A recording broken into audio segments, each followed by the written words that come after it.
ফুটবলের মতো আমি একটা ফুটবল ডিবি কার্যালয়, আমি একটা ফুটবল ছিলাম, এইটুকু আপনাদেরকে বলি। আমাকে তো অভিযোগ সরকারের ইশারায় তার উপর হামলা করা হয়েছে। ইশতিয়াক ইমনের রিপোর্ট। কেউ টান দিয়েন না, কেউ স্কিপ করেন না, সম্পূর্ণ ভিডিওটি দেখে যান, ভুলে যায়েন না সেই নুরুল হক নুরু ভাইয়ের কথা। সুপ্রিয় দর্শক শ্রোতা, আসসালামু আলাইকুম।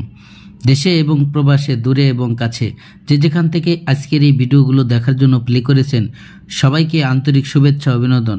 দর্শক শ্রোতা, সেই নুরুল হক নুরু ভাই ডাকসুর ভিপি, হয়তো আপনারা বাংলাদেশের প্রত্যেকটা মানুষ তাকে চেনেন। কেনই বা চিনবেন না? কারণ বাংলাদেশের সে একজন গর্বীয় সন্তান। তার জীবনে যে পরিমাণের মাইর খাইছে, কোনো রাজনীতিবিদ হয়তো এরকমের মাইর খায় নাই। তার জীবনই গেছে মাইর খাইতে খাইতে। আর সে নিজে মুখে বলতেছে, আমাকে ফুটবলের মতো ছাত্রলীগের পোলাপান মেরেছিল। শুধু পুলিশ প্রশাসনে ধরে নিয়ে গেছিল, কিন্তু তার বিচার করছে ছাত্রলীগের পোলাপান। এই ধরনের তথ্যই আজকের এই ভিডিওতে সে দিয়েছে আর পাবেন। প্রিয় দর্শক, সম্পূর্ণ ভিডিওটি দেখার অনুরোধ করতেছি। এই নুরুল হক নুরুকে 5 তারিখের আগে যে কোঠা আন্দোলন নিয়ে শুরু হয়েছিল, সেই কোঠা আন্দোলনকে কেন্দ্র করে নুরুল হক নুরুকে পুলিশ প্রশাসন ধরে নিয়ে যায়। ধরে নেওয়ার পরে তার সাথে কি ঘটনা ঘটাইছিল ডিবি কার্যালয়, সেই বিস্তারিত তথ্য আজকের এই ভিডিওতে জানতে পারবেন। দর্শক শ্রোতা, আপনার কাছে অনুরোধ করব, আপনি যদি একজন দেশপ্রেমিক হয়ে থাকেন, নুরুল হক নুরুকে ভালোবাসেন, নুরুল হকের যে ঐতিহ্য, যে নতুন রাজনীতি সে যখন আলোচনা করে, হয়তো আপনাদের অনেক ভালো লাগে। আজকের এই ভিডিওটি, সম্পূর্ণ ভিডিওটি কন্টিনিউ করেন।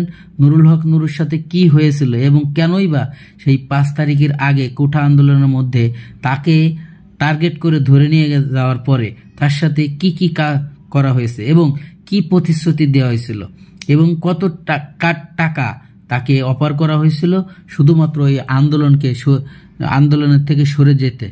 দর্শক, আমি বেশি কথা বাড়াবো না, চলে যাব সে গুরুত্বপূর্ণ ভিডিওতে যাওয়ার আগে ছোট্ট করে একটি রিকোয়েস্ট করব, আপনি যদি আমার চ্যানেলে নতুন বন্ধু হয়ে থাকেন, ভালো লাগলে চ্যানেলটিকে সাবস্ক্রাইব করে রাখবেন।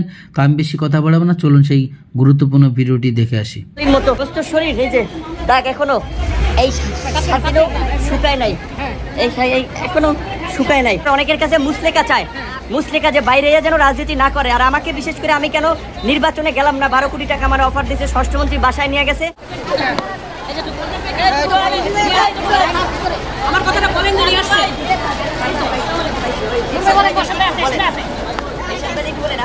রিমান্ডে নিলে ব্যাপক চর্চা, ঝুলাইয়া, গরু ছাগলের মতো ঝুলাইয়া কারেন্টের শক দেয় এবং সিনিয়র জুনিয়র নাই, চর থাপ্পড় গরুর মতো হাত পাও বাইন্দা পিটাইতেছে। বারবার রিমান্ডে নিলে আরো টর্চার করবে। আপনারা আইনগতভাবে বলেন, রিমান্ডে নিলে যে রিমান্ডের যে নির্দেশনা, যে একজন ম্যাজিস্ট্রেট, রিমান্ডে একজন ম্যাজিস্ট্রেট যে উপস্থিত থাকা অবস্থায় যে কথা বলবে, সেইভাবে ব্যবস্থা করতে, টর্চার করে সবাইকে ব্যাপক মাত্রায় যেন রাজনীতি না করে। অনেকের কাছে মুসলেকা চায়, মুসলেকা যে বাইরে যেন রাজনীতি না করে। আর আমাকে বিশেষ করে, আমি কেন নির্বাচনে গেলাম না? 12 কোটি টাকা আমার অফার দিয়েছে, স্বরাষ্ট্রমন্ত্রী বাসায় নিয়ে গেছে, তারপর আমি কেন নির্বাচনে গেলাম না? শেখ হাসিনাকে নিয়ে গালিগালাজ করি, বক্তব্য দেই সরকারকে নিয়ে। এই কারণে আমাকে যারা ছাত্রলীগপন্থী অফিসার, তারা ইচ্ছা মতো ফুটবলের মতো, আমি একটা ফুটবল ডিবি কার্যালয়, আমি একটা ফুটবল ছিলাম, এইটুকু আপনাদেরকে বলি। এখন যদি আমার প্রস্তুত শরীর এই যে দাগ এখনো এই শুকায় নাই, এই এখনো শুকায় নাই।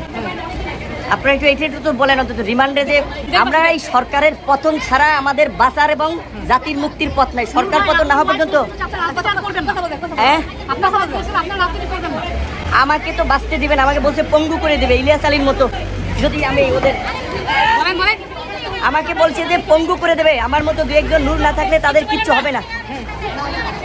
আমি শুধু এইটুকু বলি যে আমার শারীরিক পরীক্ষা করা দরকার, চিকিৎসা করা দরকার। আমার ইনজেকশন পুশ করছে, এটি কি স্লো পয়জন?